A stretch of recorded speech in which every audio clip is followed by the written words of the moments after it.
أعوذ بالله من الشيطان الرجيم بسم الله الرحمن الرحيم رب اشرح لي صدري ويسر لي أمري واحلل عقدة من লিসানি ইয়াফকাহু কওলি।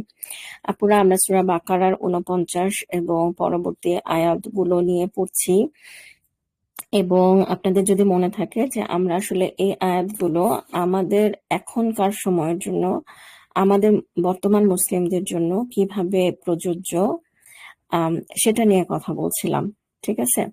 তো এখন আম, আমি গত পর্বে আমি একটা প্রশ্ন দিয়ে আমি শেষ করেছিলাম। ঠিক আছে, আপনার যদি যদি মনে থাকে, তাহলে আমি বলেছিলাম যে এই যে ওরা বাছুর পূজা করলো, এবং কিসের পরে বাছুর পূজা করলো, ওরা হচ্ছে এই যে এরকম ওদের জন্য সাগর ফাঁক হয়ে যাওয়ার মতন একটা মিরাকল ঘটার পরে তারা তারপর তারা বাছুর পূজার মতন শিরকে লিপ্ত হলো।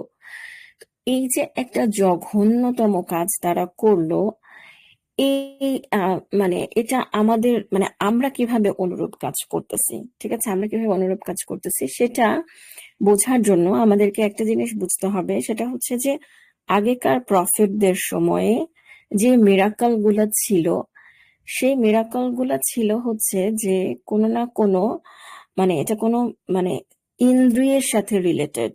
যেমন ধরেন যে সাগর ফাঁক হয়ে গেল, এটা হচ্ছে আমি চোখে দেখলাম, এবং এটা কাইন্ড অফ প্রযোজ্য ছিল হচ্ছে শুধু ওই সময়ের এক্সিস্টিং মানুষদের জন্য। হ্যাঁ, যে আম, আম, যে যারা ওখানে উপস্থিত ছিল তারা দেখলো যে সাগর ফাঁক হয়ে গেল। পরের জেনারেশনের জন্য, পরের জেনারেশনের জন্য সেটার ইম্প্যাক্ট কি? মানে এটা কিন্তু, মানে মানে শয়তান তো ভুলিয়ে দেয় মানুষকে। এটা কিন্তু আমাদের নিজেদের সাথেই হয়। যে ধরেন আমরা আমাদের লাইফে অনেক কিন্তু মিরাকল দেখি। ধরেন কেউ মানে আমি জানি না আপনাদের হয়েছে কিনা, ধরেন আপনি কোনো রোড অ্যাক্সিডেন্ট থেকে বেঁচে গেছেন সেকেন্ডের জন্য। হ্যাঁ, মানে আপনার কাছে মনে হবে যেটা আপনার সেকেন্ড লাইফ, হ্যাঁ, সেকেন্ড ইনিংস অফ লাইফ। এরকম মানে মানে বহু জিনিস আপনি জানেন জানেন যে সেকেন্ডের মধ্যে এটা অ্যাক্সিডেন্ট হয়ে you you are about to die, কিন্তু মানে কিন্তু সেটা হয় না, আপনি বেঁচে গেছেন। একটা সময় কিন্তু আমরা আমাদের লাইফের এরকম মিরাকল গুলো ভুলে যাই, এবং আমরা আল্লাহ মাফ করুক আবার পাপে লিপ্ত হয়ে যাই, বা আগে গো ব্যাক করি আগের লাইফে। তো এখন মানে আমি এইটা বোঝাতে চাচ্ছি যে যারা দেখছে তারাও ভুলে যেতে পারে সময়ের সাথে। এটা আমাদের আমাদের সাথেও হয়। আর সেখানে যারা দেখে নাই, ধরেন আমি আমার মেয়েকে যতই বোঝানোর চেষ্টা করি যে মা সেকেন্ডের জন্য বেঁচে গেছিলাম বা একটা কিছু, মানে সে কিন্তু ওটা কখনোই ফিল করতে পারবে না যেভাবে আমি ফিল করে হয়তো বা বলতেছি। হয়তো বা আমি আমার আব্বা মারা যাওয়ার সময়টা এক্সপ্লেন করতেছি, বা কোনো একটা আমার লাইফের খুবই প্যাশনেট একটা মোমেন্ট, বা খুবই কষ্টের কোনো একটা মোমেন্ট, বা খুবই বিওয়াল, মানে খুব একটা ইমোশনাল মোমেন্ট, আমার মেয়ে কিন্তু ওইভাবে ফিল করতে পারবে না, কারণ সে ওখানে ছিল না। তো এটা সো এটা হচ্ছে তখনকার মিরাকল গুলোর একটা বৈশিষ্ট্য। ধরেন ঈসা আলাইসাল্লামের সময় যে উনি একজন মৃতকে জীবিত করলেন, কুষ্ঠরোগীকে সুস্থ করলেন, ওই সময়ের মানুষরা, পরবর্তীতে এটা একটা গল্প, এবং আস্তে আস্তে এটার প্রভাব চলে যাবে। কিন্তু রাসূল সাল্লাল্লাহু আলাইহি ওয়াসাল্লামকে দেওয়া হয়েছে একটা লাস্টিং মিরাকল, যেটা আমি, যেটা মানে আমরা যদি এইভাবে পড়ি, তাহলে তাহলে হচ্ছে আম, ইরা মানে মুসা আলাহিস সালামের সময় কওম যখন দেখলো যে সাগর ফাঁক হয়ে গেছে, এটা যেমন শুধু তাদের জন্য মানে তাদের জন্য, তাদের মধ্যে কনফাইন্ড ছিল, এটা আমাদের জন্য সেরকম না। রাসূল সাল্লাল্লাহু আলাইহি সাল্লামের সময়ের সাহাবীরা যেভাবে কোরআনকে ফিল করেছেন, কোরআনের মিরাকল ফিল করেছেন, আমাদের পক্ষেও সেই মিরাকলটা ফিল করা সম্ভব। কিন্তু আমরা সেই মিরাকলের সাথে কি করতেছি? ওরা যেমন বাছুর পূজার মাধ্যমে সেই মিরাকলের প্রতি চরম একটা অন্যায় করেছিল, মানে বৃদ্ধাঙ্গুলি দেখিয়েছিল, আমরা কিন্তু আমাদের জীবনের যে মিরাকল কোরআন, মানে আমি, মানে আমার কাছে না, মানে আমার কাছে না সবচেয়ে টায়ারিং লাগে কোনটা আপুর, আমি ফ্র্যাঙ্কলি বলি, সেটা হচ্ছে যে মানুষকে কোরআনের কন্টেন্ট বোঝাটা যে কত জরুরি, এটা বুঝাইতে না আমি সবচেয়ে টায়ারিং ফিল করি। মানে আমার কাছে মনে হয় যে আমাদের এই যে একটা হিপসের কালচার, আমাদের এই যে একটা এবং এখনকার যেটা হয়েছে যে ধরেন অমুক ডাক্তার আবার হাফেজ, অমুক হাফেজ আবারই মানে, কিন্তু আমরা ইঞ্জিনিয়ার, মানে এই এই যে একটা মানে দিন এবং দুনিয়া দুইটাই একসাথে পাওয়ার প্রতি আমাদের যে একটা লোভ, বা একটা নতুন কালচার, নতুন ট্রেন্ড, কিন্তু আল্লাহ নোজ দ্য বেস্ট, আল্লাহ ভালো জানেন।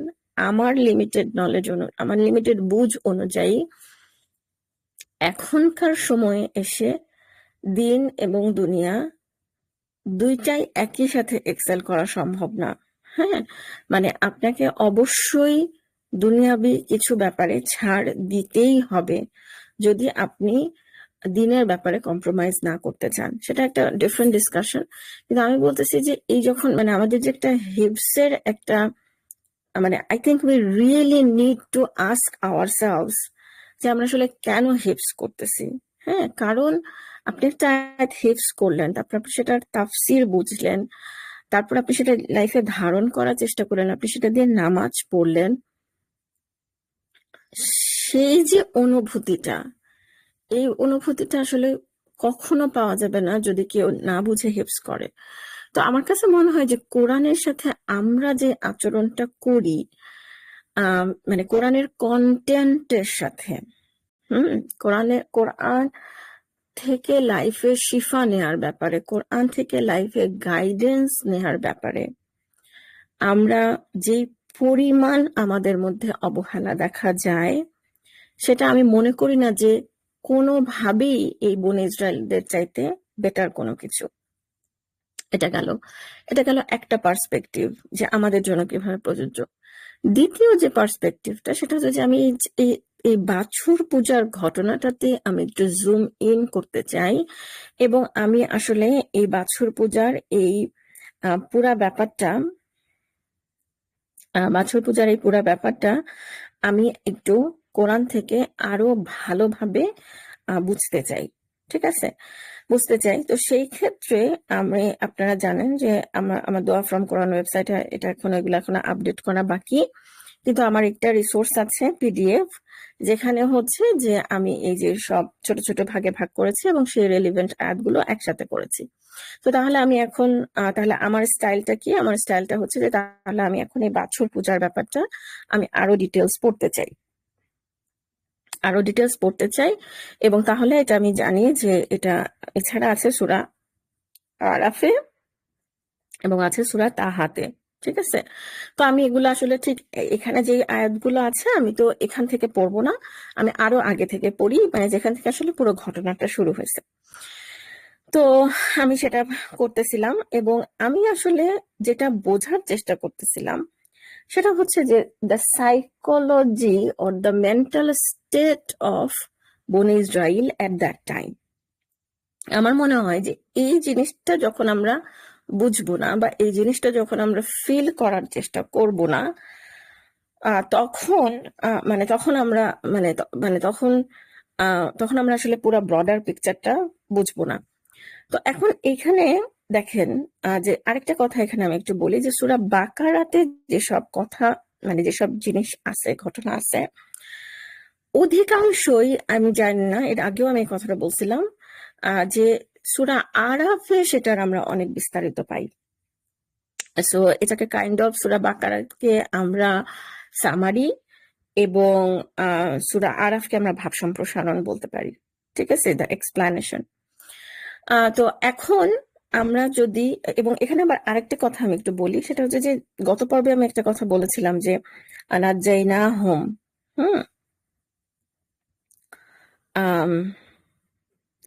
বলেছিলাম যে আংজাইনা আর নাজ্জাইনা সেম না। ঠিক আছে, তো তখন আমি আমার নিজের মনের মধ্যে মনে হচ্ছিল যে এই অংশগুলো নিয়ে তো আমি অনেক কথা বলছি যে ফেরাউনের লোকদের কবল থেকে যারা তোমাদেরকে, এই অংশটা নিয়ে আমি অনেক কথা বলছি যে আসলে ওদের মানে দ্য হোল সিচুয়েশনটা কিরকম ছিল, যেটা এখনকার প্যালেস্টিনিয়ানদের সিচুয়েশনদের সাথে একদম হুবহু মিলে যায়।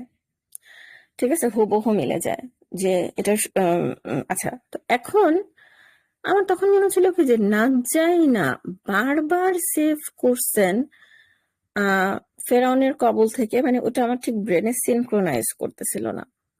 তো পরে আমি বুঝলাম যে এখানে আসলে বারবার সেভ করা বলতে মুসা আলাইসাল্লাম আসার পরে এই যে একটার পর একটা করা হয়েছিল না, সাইন দেয়া হয়েছিল, সাইন পাঠানো হয়েছিল না। আমরা জানি তুফান, পঙ্গপাল, উকুন, ব্যাং, রক্ত, এই জিনিসগুলা, ঠিক আছে। সো তখন মানে এই জিনিসগুলা তো শুধু ইজিপশিয়ানদের উপরে আরোপিত হচ্ছিল, বনি ইসরায়েলদেরকে আল্লাহ সুবহানাহু ওয়া তাআলা সেভ করে দিচ্ছিলেন। হ্যাঁ, সো এখানে এই অংশটা যখন আমার মাথায় মানে জাস্ট এই নাজ্জাইনা শব্দটা দিয়ে যখন এই জিনিসগুলা রেফারেন্স টানা হলো, তখন আমি আসলে বিগার পিকচার হিসেবে জিনিসটা বোঝার চেষ্টা করতেছিলাম। যে ঘটনাটা আসলে কি হইল। হ্যাঁ, এগেইন দ্য সাইকোলজি অফ বনি ইসরায়েল। হ্যাঁ, এখানে আমাদেরকে বুঝতে হবে যে বনি ইসরায়েল কিন্তু স্লেভ জাতিতে পরিণত হয়েছিল। মানে ওদের যেমনটা কোরআনে অন্য জায়গায় এটা মেনশন আছে যে they were use to build big construction, so they were like the cheap labour. ধরেন আমাদের দেশের মানুষেরা মিডল ইস্টে যায় না, যে মিডল ইস্টের এই যে বলে যে একদম 40-50 ডিগ্রি সেলসিয়াস তাপমাত্রায় তারা লেবারের কাজ করতেছে, মানে কনস্ট্রাকশনের কাজ করতেছে, কনস্ট্রাকশনের কাজ করতে গিয়ে মারা যাইতেছে, বিকজ বাংলাদেশের মানুষ হচ্ছে চিপ লেবার মিডল ইস্টার্ন কান্ট্রিতে। সো বনি ইসরায়েল ছিল হচ্ছে সেরকম। বনি ইসরায়েল ছিল হচ্ছে সেরকম। So they were the cheap labour শ্রেণী। এখন লেবার শ্রেণী মানে যারা আপনি যখন মাইনরিটি হিসেবে একটা জায়গায় থাকবেন, তখন আসলে মানে সাইকোলজিটা আসলে কেমন হয়। হ্যাঁ, মানে যেমন আমাকে একবার আমার এক পরিচিত বলতেছিল তার বাচ্চা হচ্ছে স্পেশাল চাইল্ড। সে আমাকে বলতেছিল যে আমার না তোমাদের যাদের লাইফটা নর্মাল, মানে বাচ্চা সুস্থ বা we live a normal life, আলহামদুলিল্লাহ আলহামদুলিল্লাহ, সেই লাইফের ভেতরে ঢুকে একটু দেখতে ইচ্ছা করে যে সেই লাইফটা কেমন। আবার সে আমাকে আরেকদিন বলতেছে যে আমি যখন শপিং মলে যাই, একবার দুইবার মলে মাঝে মাঝে যাই, তখন না আমার এই যে একটা স্বাভাবিক লাইফ, এটার খুব একটা টেম্পটেশন হয়। হ্যাঁ, তো আমি মানে ওর এই কথাটা শুনে মানে মানে আমি যেটা বলতেছি যে আপনি যখন এরকম একটা লাইফ, ধরেন প্যালেস্টিনিয়ানদের কথা চিন্তা করেন, যে ওদের ধরেন ওয়েস্ট ব্যাংকের কথা চিন্তা করেন, মানে গাজার চাইতে কিন্তু আমার কাছে মনে হয় যে আপনি যদি জিল্লাতি হিসেবে চিন্তা করেন যে অপমান, অপমান কিন্তু আমার কাছে মনে হয় যে গাজার মানুষদের চাইতে ওয়েস্ট ব্যাংকের মানুষদের অপমানটা বেশি, জিল্লতি। কারণ ওয়েস্ট ব্যাংক সারাক্ষণ হচ্ছে এরকম চেক পয়েন্টের মধ্যে থাকে, মানে তারপরে মানে বসতি সম্প্রসারণ হইতেছে, রাইট, অকুপাইড ফোর্সরা। তো আপনি প্রত্যেকটা জায়গায় আপনার চেক পয়েন্ট, তারপরে ধরেন আপনার অ্যাম্বুলেন্স হচ্ছে ঘন্টার পর ঘন্টা দাঁড়ায় থাকবে, আপনি হয়তো অ্যাম্বুলেন্সেই মারা যাবেন। মানে গাজায়, মানে গাজা এখন আবার হয়তো বা মানে একদম অকুপাইড হয়ে এরকম হয়ে গেছে, বাট আগে গাজা তো মানে ওরা ভিতরে স্বাধীন ছিল, মানে ভিতরে স্বাধীন থাকা বলতে আমি বোঝাচ্ছি যে ভিতরে ইসরায়েলি প্রেজেন্স ছিল না, কিন্তু ওয়েস্ট ব্যাংকে তো সেটা না। তো এরকম মানে আমার কাছে মনে হচ্ছে বনি ইসরায়েলদেরও একটা লোভ ছিল, মানে মানে লোভ না, মানে মানে শব্দটা হচ্ছে যে একটা আকর্ষণ থাকে ওই জীবনের প্রতি। অপোজিট, মানে মানে যারা আপনার প্রভু। হ্যাঁ, এই সাইকোলজিটা যে পরাজিত জাতির মানসিকতা কেমন হয়, পরাজিত জাতির বা যারা স্লেভড নেশন, তাদের যারা তাদের বস, তাদেরকে বেটার ভাবার, তাদেরকে কপি করার একটা টেন্ডেন্সি থাকে। এটা আমি আগেও বলছি, আবার বলতেছি যে আপনি দেখবেন যে এই যে আমাদের সাবকন্টিনেন্টের মানুষদের ফর্সা মানে সুন্দর, বিয়ের সময় ফর্সা মেয়ে দেখে, এটার আসলে রিজনটা কি, হোয়াটস দ্য সাইকোলজি? আপনি দেখবেন যে মানে বছর গত কয়েকশো বছর ধরে এই মানসিকতাটা কেন? কারণটা হচ্ছে যে আমাদের প্রভু ছিল হচ্ছে সাদা চামড়ার। সেখান থেকে আমাদের মধ্যে মনে হয় যে যারা হোয়াইট তারা সুন্দর, যারা হোয়াইট তারা বেটার। ফর্সার প্রতি আমাদের অবসেশনটা দেখবেন। আবার আমি যদি এখানে আমার মনে হয় যে এই কনসেপ্টটা খুব গুরুত্বপূর্ণ, যে মুসলিমরা যখন ওয়ার্ল্ড পাওয়ারে ছিল তখন মুসলিমদের ড্রেস কোড নন মুসলিমরা ফলো করত।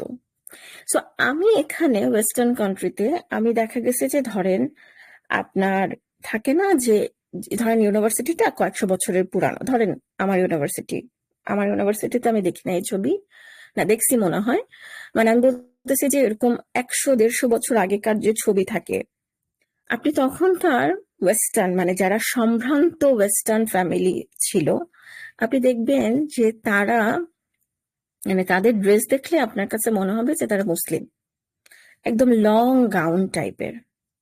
কিন্তু তারা যেটা করতো না, মানে তারা যেটা কিন্তু তারা তখন যেহেতু তারা মানে মুসলিম না, তারা হিজাব তো তারা পরতো না, তারা হ্যাট পরতো। But they use to cover their head, তারা হ্যাট পরতো। আচ্ছা, তাহলে কি দাঁড়াচ্ছে? লোয়ার ড্রেসটা সেম, মাথার অংশটুকু ডিফারেন্ট। হুম, এখনকার হিসেবে আপনি যদি এখনকার হিজাব চিন্তা করেন তাহলে আপনি দেখবেন যে এখনকার মেয়েদের হিজাব কি, তারা শুধু মাথায় একটা হেড স্কার্ফ পরতেছে, হয়তোবা নিচে শার্ট প্যান্ট পরতেছে, বা মানে মানে ওয়েস্টার্ন ড্রেস পরতেছে, উপরে একটা হেড স্কার্ফ পরতেছে। কেন? কারণটা হচ্ছে যে আমাদের মধ্যে এখন ওই যে মানে পরাজিত মানসিকতা, we try to follow the people who are ruling us. তো সেজন্য আমি যেটা বলতেছি সেটা হচ্ছে যে বনি ইসরায়েল এরকম প্রচন্ড অত্যাচার বা প্রচন্ড চাপের মধ্যে থেকেও তারা কিন্তু তাদের ইমানটাকে বিসর্জন দেয় নাই। ইমানটাকে বিসর্জন দেয় নাই বলতে আমি বুঝাচ্ছি যে দে ইউজ টু ওয়ার্শিপ এক আল্লাহ সুবহানাহু ওয়া তাআলা। তারা বাছুর পূজা টুজা এগুলা শুরু করে দেয় নাই, বা তারা শিরক করে নাই, কিন্তু they did have this inclination towards the ruling class. Ruling ক্লাসের প্রতি এই ইনক্লাইনেশনটা তাদের ছিল। তাদের খাবার, তাদের লাইফ স্টাইল, তাদের সবকিছুর প্রতি। এবং আরেকটা জিনিস যেটা খুব কাইন্ড অফ অ্যালার্মিং, সেটা হচ্ছে যে আমাদের অনেক রূপ, আমাদের মানুষের অনেক নেগেটিভ সাইডস অনেক সময় বোঝা যায় না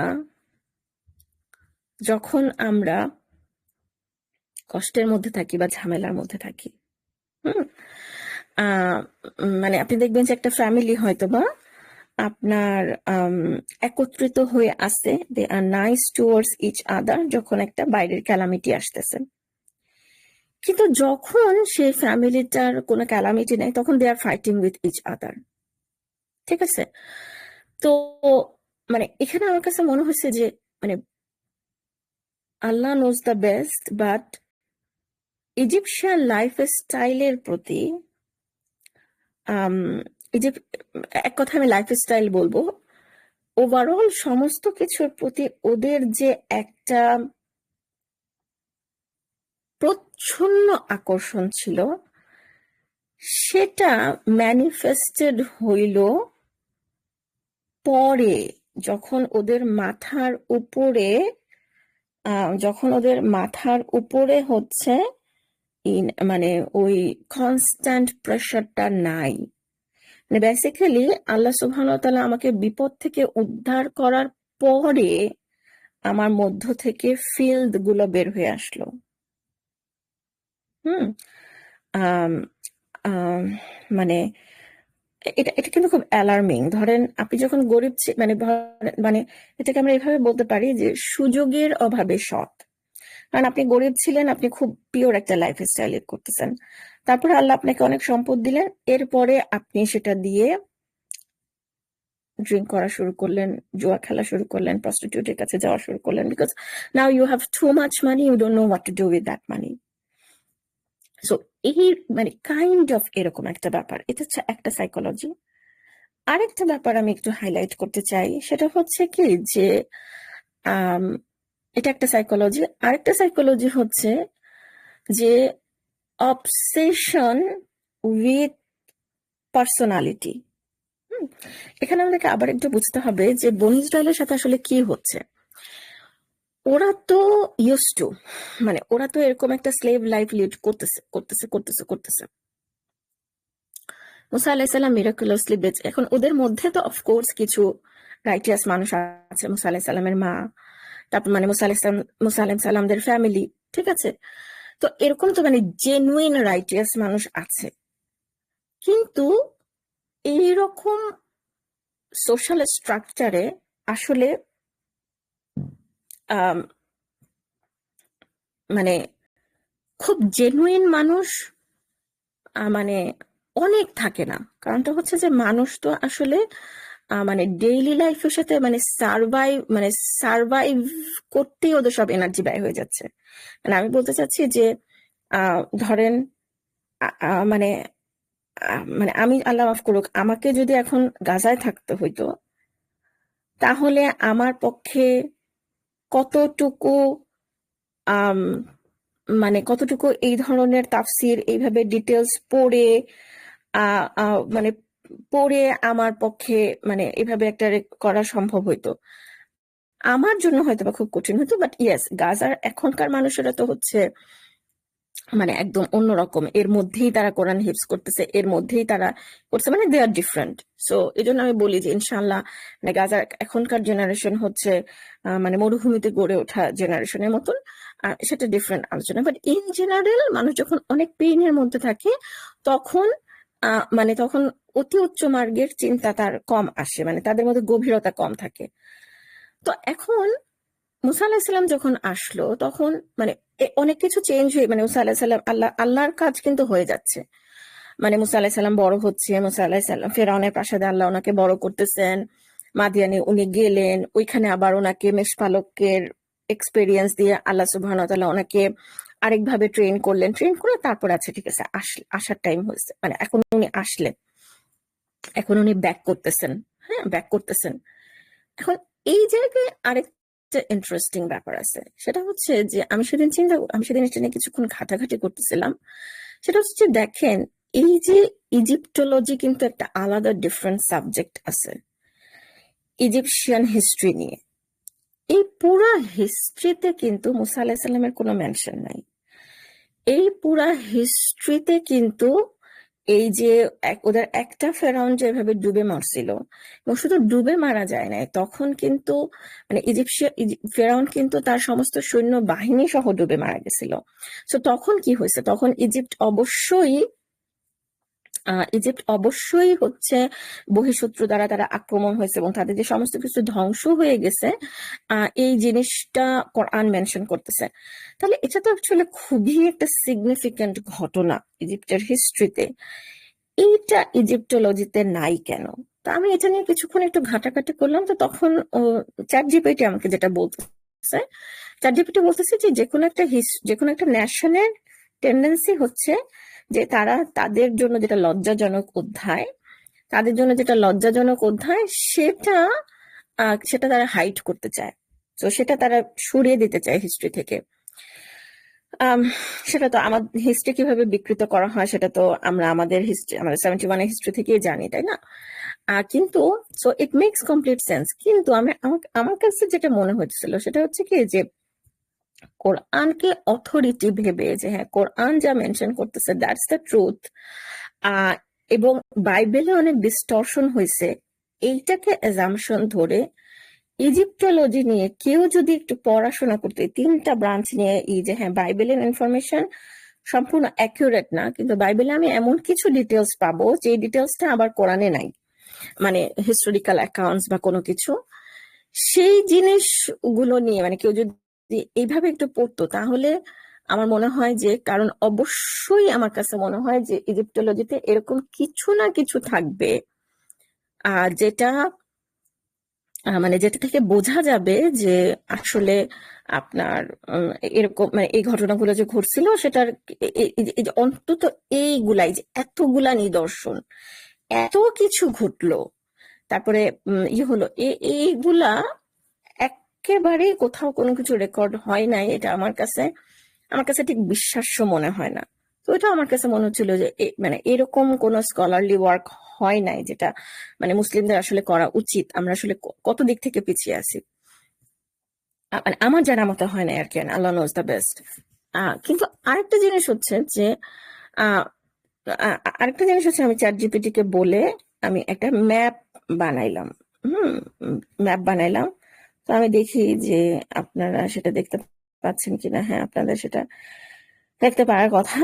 উম তো এখন এই যে ধরেন মুসা আলাহিসাল্লাম, এটা হচ্ছে মাদিয়ান, এটা হচ্ছে নর্থ ওয়েস্টার্ন সৌদি আরব এখনকার।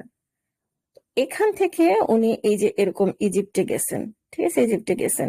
এই যে দেখেন পার্পেল অংশ থেকে আবার এই যে ব্লু অংশগুলো ইজিপ্টে ব্যাক করছেন।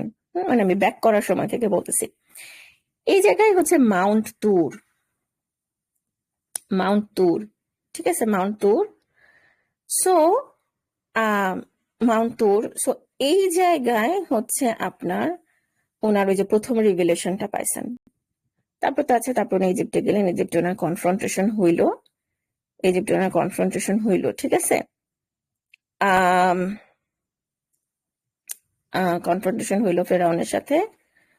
এরপরে মানে এই যে ইজিপ্টে এই ঘটনাগুলো ঘটতেছে, একটার পর একটা, মানে একটার পর একটা ওই যে একটার পর একটা বিপদ আপদ এগুলো হচ্ছে। হ্যাঁ, তাহলে এখানে আপনারা দেখেন যে বনি ইসরায়েলের সাথে আল্লাহ সুবহানাহু ওয়া তাআলার রিলেশনটা কেমন। বনি ইসরায়েলের সাথে আল্লাহ সুবহানাহু ওয়া তাআলার রিলেশনটা কিন্তু কাইন্ড অফ থ্রু মুসা আলাইহিস সালাম। দেখেন কি হচ্ছে, মানে সবকিছু কিন্তু মুসা আলাইহিস সালাম করতেছে। মুসা আলাইহিস সালাম মানে মুসা আলাইহিস সালাম ফেরাউনের সাথে ডিবেট করতেছে, মুসা আলাইহিস সালাম জাদুকরদের সাথে প্রতিযোগিতা করতেছে। আহ এই এই একটার পর একটা ঘটনা ঘটতেছে। তারপর ওরা মুসা আলাহিস সাল্লামের কাছে এসে দোয়া মানে ওরা হচ্ছে ইজিপশিয়ানরা বলতেছে যে তোমরা মানে তোমরা হচ্ছে মানে মুসা আলাহিস সাল্লামকে বলতেছে যে তোমরা তোমার রবের কাছে দোয়া করো, হ্যাঁ, সরায় দাও, তাহলে আমরা তোমার উপর ঈমান আনবো, তোমাদের সাথে বনী ইসরায়েলদেরকে যেতে দিব। মুসা মুসা মুসা মুসা। সো আমাদেরকে এই জায়গাটা বুঝতে হবে যে বনি Israel war kind of obsessed, মানে মানে ওদের আল্লাহর সাথে ঠিক ডিরেক্ট রিলেশনশিপ ছিল না। ইট ওয়াজ অলওয়েজ থ্রু মুসা আলাইহিস সালাম। এবং এখানে একটা জিনিস খেয়াল করেন, সেটা হচ্ছে যে আমার কাছে মনে হয় ওই যে বললাম যে ঈদেরকে কপি করা, মানে দা দা সোশ্যাল স্ট্রাকচার, হ্যাঁ, দ্য সোশ্যাল স্ট্রাকচার। যেমন ধরেন আমরা যখন কোন এক সময় আমরা যদি ফেরাউনের সাথে মুসা আলাহিস সাল্লামের কনভারসেশন পার্ট গুলা আমার ডিপ রিডিং সিরিজে আমি কভার করছি, সেটা যদি কেউ শোনেন বা এখানে আমরা যদি আবার কখনো কভার করি, জানি না, সূরা বাকারাতে তো নাই আসলে, সো আমাদের এই সিরিজে কভার করা হবে না। কিন্তু আপনি ওখানে দেখবেন যে মানে ফেরাউন কিন্তু মুসা আলাহিস সাল্লামকে দিচ্ছিল। ফেরাউন হচ্ছে মুসা আলাহিস সাল্লামকে বেশি এমফাসাইজ দিচ্ছিল, কারণ মুসা আলাইহিস সালাম was raised in the royal family. কিন্তু মানে কিন্তু হারুন আলাইহিস সালাম হচ্ছে যে সে তো মানে বনি ইসরায়েলদের মধ্যেই বড় হয়েছে। হ্যাঁ, বনি ইসরায়েলদের মধ্যে বড় হয়েছে। সো হারুন আলাইহিস সালামকে একটা সাইড করার টেন্ডেন্সি, মানে ওনাকে একটা নেগলেক্ট করার টেন্ডেন্সি, কারণ হচ্ছে he is among from the slaves. So আমার কাছে মনে হয় যে এই টেন্ডেন্সিটা বনি ইসরায়েলদের মধ্যেও ছিল, যে আরে ও তো আমাদের একজন। হ্যাঁ, কারণ মিরাকল গুলা কিন্তু মানে সব মুসা আলাইহিস সালামের হচ্ছিল। হ্যাঁ, উনি লাঠি ছুঁড়ে মারতেছিল, উনি বগলের ভিতরে হাত দিতেছিল, সেটা সাদা হয়ে যাচ্ছিল। এগেইন মুসা মুসা মুসা, হারুন আলাইসাল্লামকে ওদের মানে অফকোর্স হারুন আলাইসাল্লামও প্রফেট, কিন্তু ওদের কাছে হারুন আলাইসাল্লামকে আরেও আমাদের একজন, নট এনাফ গিভিং পাত্তা। আরেকটা জিনিস হচ্ছে যে এই যে দেখেন যে বনি ইসরায়েল কিভাবে, সরি, ইজিপশিয়ানরা কিভাবে কথা বলতেছে, মুসা আমাদের জন্য তোমার পরওয়ারদিগারের কাছে দোয়া করো। মানে মানে ওরা দোয়া করবে না, কারণ ওরা দোয়া করা মানেই তো আসলে ইমান এনে ফেলা, ঠিক আছে? তো তার মানে হচ্ছে দেখেন, মানে এই সূক্ষ্ম সূক্ষ্ম সাইকোলজি গুলো আমাদের বোঝাটা খুব জরুরি যদি আমরা আমাদের সময়ে এই আয়াতগুলোর ইমপ্লিকেশন বুঝতে চাই। যে তুমি তোমার রবের কাছে দোয়া করো, এইটা সরে যাবে, তারপরে আমি ইমান আনবো। এটা কিন্তু কাইন্ড অফ আমাদের মধ্যে যে একটা মানত করার টেন্ডেন্সি আছে না, আল্লাহ তুমি আমাকে যদি এটা দাও তাহলে আমি নামাজ পড়া শুরু করব, তাহলে আমি পর্দা করা শুরু করব, তাহলে আমি এটা হব। মানে মাই হিদায়াত is contingent on what you are giving to me. এই জন্য হাদিসে বলা হয়েছে যে মানত কিন্তু ইসলামে খুবই অপছন্দনীয়। হাদিসে বলা হয়েছে যে এটা কৃপণের কাছ থেকে কিছু সম্পদ কেড়ে নেয়।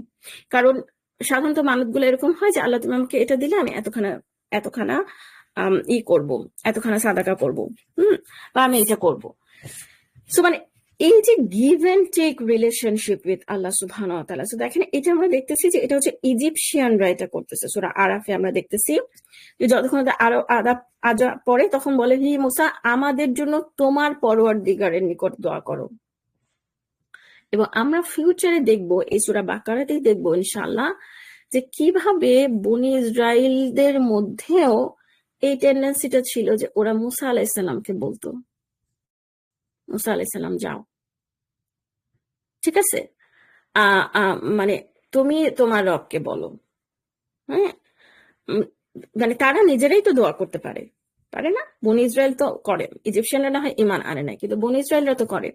কিন্তু না, ওরাও মানে করতেছে, ওরাও বলতেছে মুসা তুমি দোয়া করো। এই কথাগুলো কাইন্ড অফ ব্যাকগ্রাউন্ড, আমরা ডিটেলস কথা, আজকে পর্বটা অনেক বড় হয়ে গেল, কারণ মনে হয় যে এই কনটেক্সটটা আমাদের বোঝা খুব জরুরি if we want to understand এই বাছুর পূজার ব্যাপারটা। জাযাকুমুল্লাহ খায়রুন শোনার জন্য। আমি কন্টিনিউ করবো ইনশাআল্লাহ আগামী পর্বে। আসসালামু আলাইকুম ওয়া রাহমাতুল্লাহি ওয়া বারাকাতুহু।